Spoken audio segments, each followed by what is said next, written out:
Some of you might recognize this. This is my handy dandy benchtop clock. You usually see it like about here. This is a piece of what they call trench art. A lot of U.S. servicemen brought these home from the war in Europe. It's a mechanical chronograph with a 30 seconds totaler, minute counter, and a central guide. Now, I would show you how it would work, but I can't wind it. That's how you're supposed to wind it. Switch down. There you can adjust the hands. Ooh, and look, and that's skipping too. Let's talk about this. This is a 17, are these 17 joules? Are they 7 joules?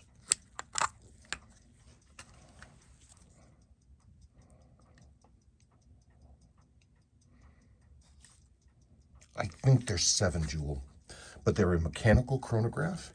They're made by Junghans, the very famous and still existing Junghans.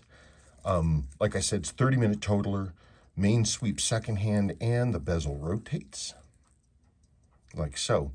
Anyway, a lot of these are around because a lot of these were brought back from the war in Europe by returning servicemen. This is a JB30?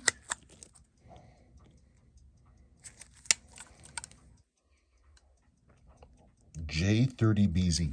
This is a J30BZ. This is a chronograph for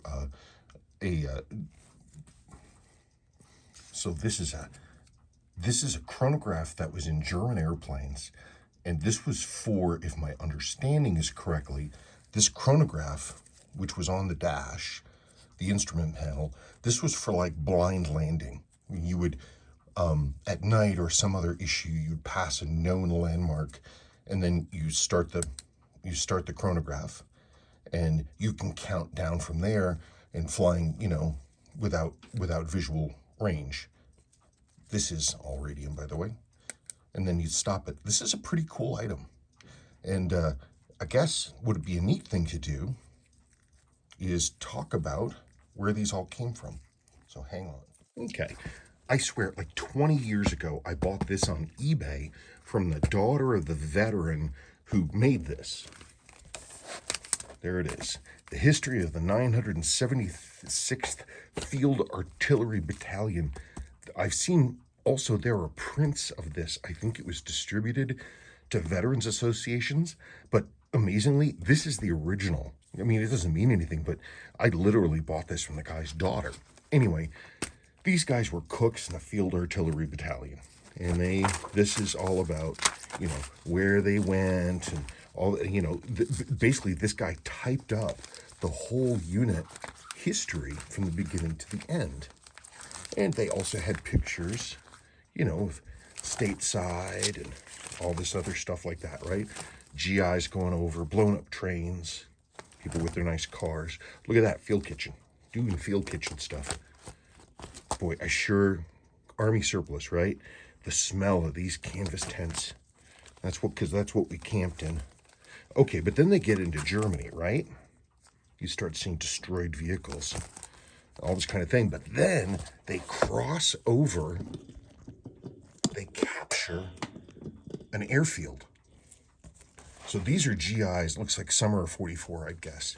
No, it might even be, it has to be summer of 44. Because field artillery is going to be at the front. So this is summer of 44. What do we got going on here?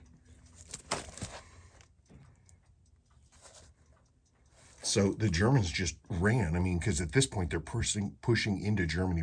No, they're pushing out of France and beginning to get into Germany. So these guys, boy, those planes would be worth, gosh, a lot of money right now. I actually saw one of those flying once. Over Berlin, too. Let's see. There's a good one. Not that. Look at this. The world's first operational jet fighter, the Me-262. And it's got the company cook climbing around in it. Boy, wouldn't that be fun?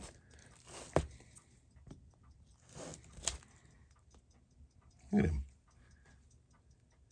So anyway, GIs, when they would get these instruments, they were just, you could just unscrew them. They came right off the dash. So, guys got them. In fact, they're easy enough to find that I have a few of them. I haven't been, looking for them. They just drift in. I forget what kind of an airplane this is for. I have to say I'm going to give marks to the to this one, the Junghans, for legibility. I don't know, it's not bad. Right, I was thinking about restoring this one for the MG, but it's missing. Well, look at that. Pallet fork bridge, balance cock, type A13A, 22 joules.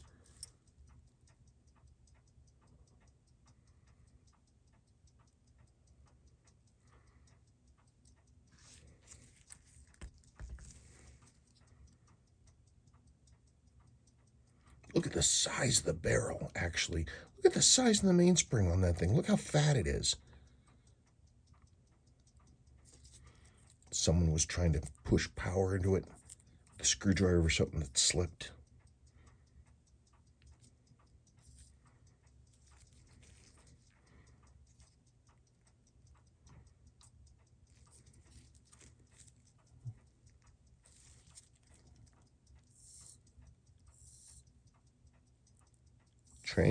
Train's alive.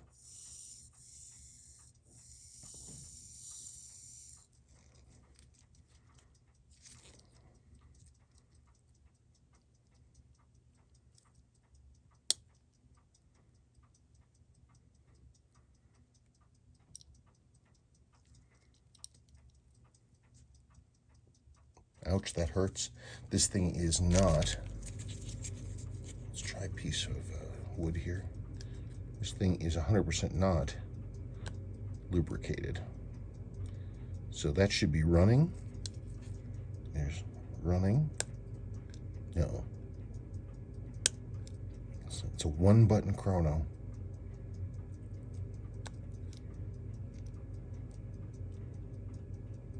So stop, start, reset.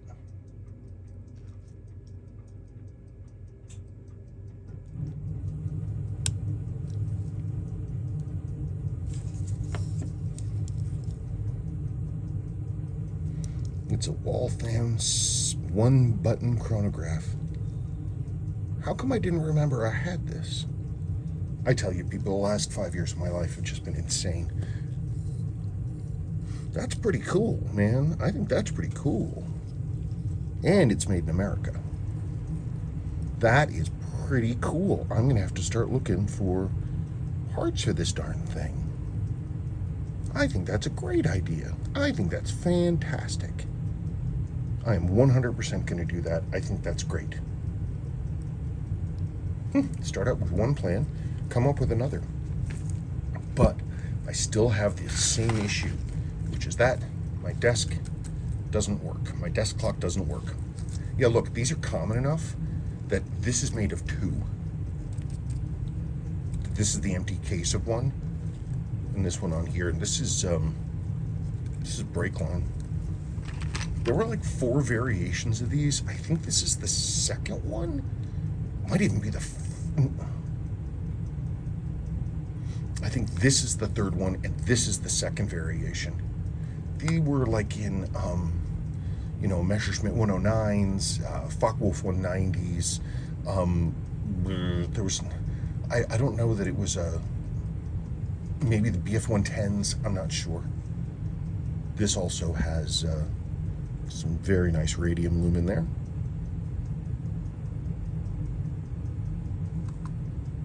They're cool. I don't know, what do you prefer? Type 2 or Type 3? Look at how close to the Rolex font it is. Wow, isn't that bananas? Hang on a second.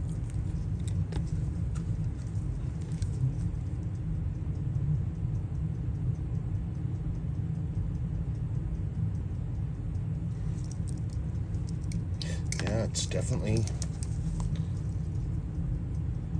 has that similar look.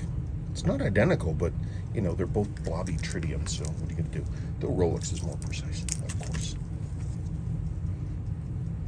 This one, somebody brought, whoever the veteran was who brought this one home, he decided for whatever reason he was gonna grind off the top.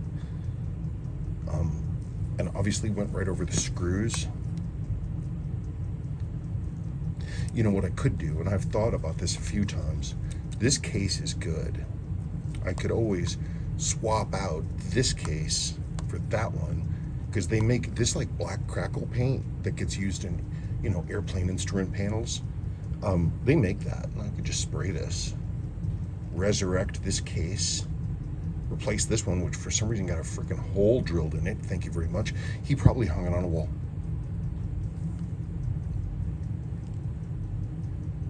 What a silly thing to have done. So the case is no longer sealed. It's not dust proof.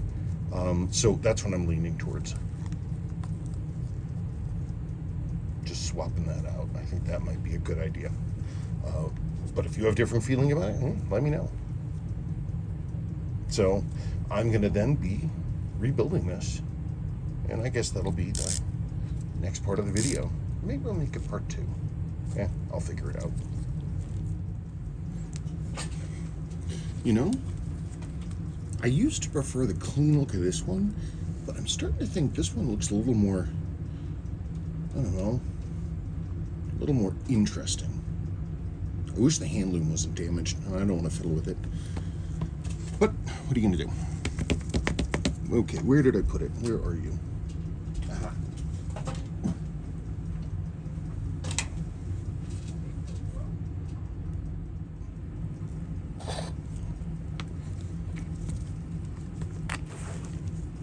Yeah, you know, it's amazing. You get drafted into the Army in World War II, and you learn to be a line cook, and you ship out with the rest of the forces and get into, you know, Europe in 1944, and you're far enough ahead that you get to fool around at airplane graveyards. Boy, World War II aviation is like one of my big hobbies from when I was a kid. My favorite fighter airplane is the Spitfire Mark V. Thank you very much. Maybe the Mark IX if it's the right one, but you know, I love that World War II fighter airplane stuff. Going to like the Pure War Museum and seeing all their stuff, that was just great.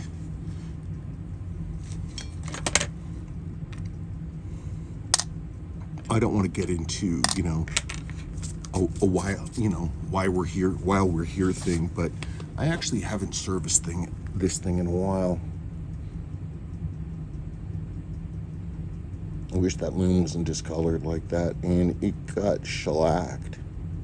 And you can see the radiation is, well, maybe it's not the radiation, but the shellac is turning like this weird brown. So let us get our thing going. I am trying to remember how we get this case apart. Okay, I could remove the whole movement. It's got keeper screws in there. I don't want to do that because I can do that pretty nicely from the front if this is what I believe is correct, is wrong with the movement. So that has been said. I have spoken. So first, we got to figure out how in the gosh darn heck which screw we need to untake the bezel. So these are little set screws that ride in a channel. Let me just pull that out like that. Same thing.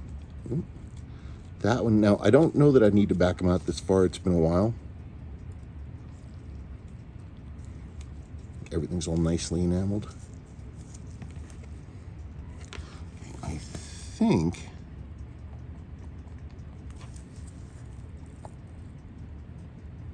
that we get. Cool.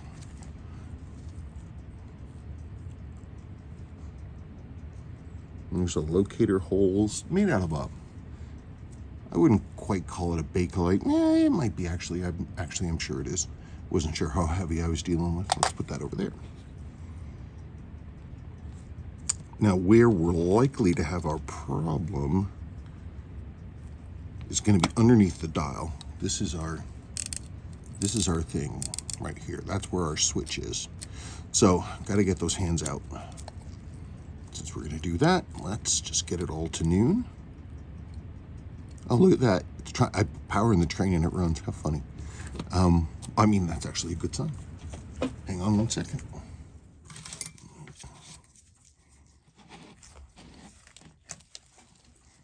See if I can do this without bonking into you guys or anything, or showing you the top of my visor or my hair. Okay. Ah, there it is. It fell off. Get out. You got that one off. Wow. My gosh. It looks like I popped that out. Look, even this little one. Well, of course it is, but it's loomed. Jeez. Yeah, I can't wait to clean this off. Okay. So now you'll see we've got little set screws that are holding the dial in place. Let's get those out of there.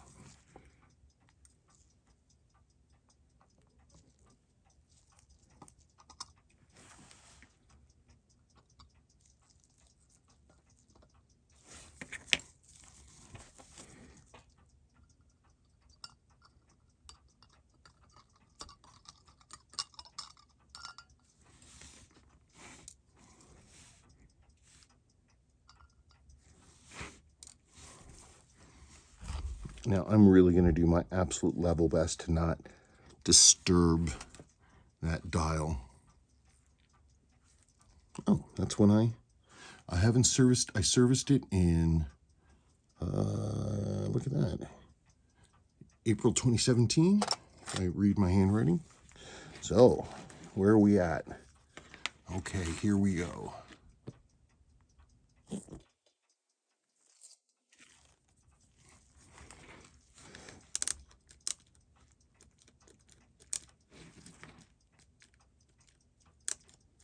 Okay. Okay, great. Well, no, look at that. It's clicking over. I was thinking that something might be loose.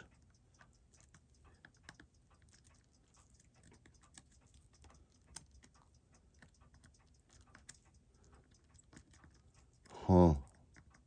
Okay, so I would say then we probably have a broken mainspring. Okay. Crazily enough, these are common enough that you can sometimes still actually find parts for these. Well, there you go. There's all the stuff that you need to see. The crown wheel. It's an ingenious lever system. It's very simple and it's very solid. Yeah, it's 7 joule. Look, they're not even using Dia-Shock. Isn't that crazy? Of course, it didn't exist then, having spring protection for balance, but that's crazy. Look at that thing. Yeah, maybe it's time for me to resurface this anyway. Yeah, I'll do that. Okay, well, there you go. Thanks for watching. I don't think I'm going to get any further into it right now. I will make a separate video where I rip this down. Okay, so since I'm not opening up the other one, I figured I'd open up this one. Its back plate is over here in that box.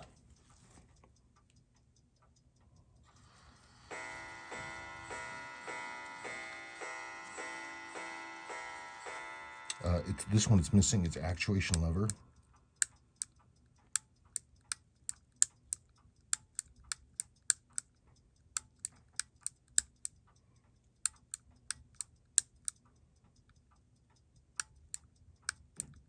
Look at that. It's dusty.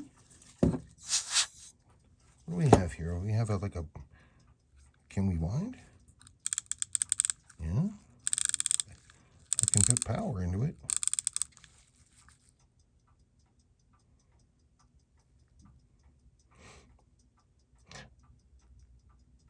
I'm not sure what's up with this one. There's something funky with this. One of these two is assembled incorrectly, and I think one of the jewels got punched through twice. Is it this one? Oh, look at that. Look, it's matching.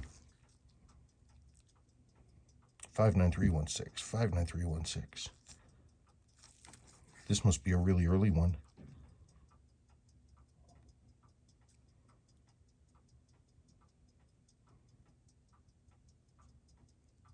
This must be an early one. Let's see, I've got another plate over here.